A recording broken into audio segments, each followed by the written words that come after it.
You type out the message, you read it back, you delete the whole thing, then you type it again, slightly different this time. Maybe a little more casual. Maybe you took out that exclamation point because it felt too eager. You stare at it for another 10 seconds. And then, you delete that one too. Eventually you send something, but it's not what you originally wanted to say. It's the safe version, the version that can't be misunderstood.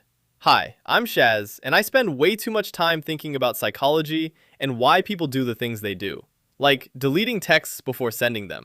Because here's the thing, this isn't just a quirky habit. There's actually something deeper happening in your brain when you do this. And once you understand it, it might change how you communicate with people. So why do we delete texts before sending? At its core, it comes down to one thing: fear of being perceived incorrectly. When you speak out loud, words disappear into the air. But a text? That's permanent. It sits there. The other person can read it over and over, screenshot it, show someone else. Your brain knows this, so it treats texting less like a casual conversation and more like drafting a legal document.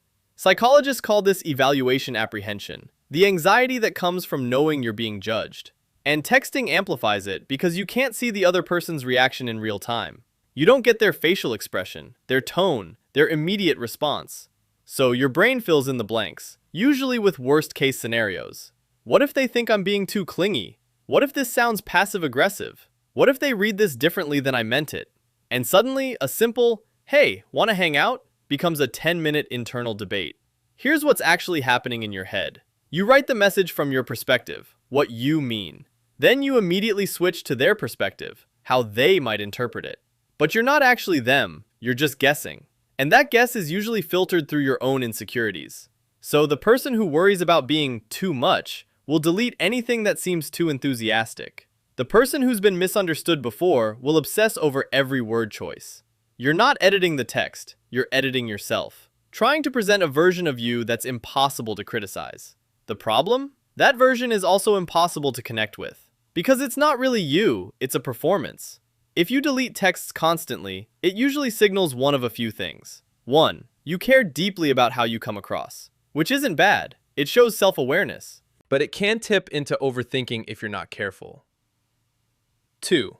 You might have some anxiety around being misunderstood. Maybe you've had experiences where your words were taken the wrong way, and now you overcorrect. 3. You're placing a lot of weight on other people's opinions, sometimes more than your own. The irony is, the message you deleted was probably fine.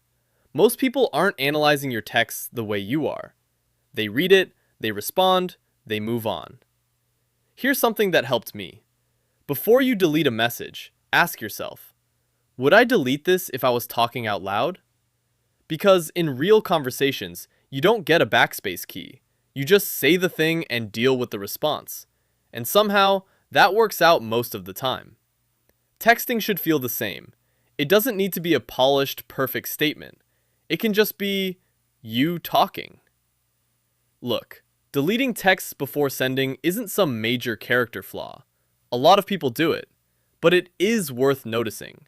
Because every time you delete a message, you're making a small choice to hide a part of yourself.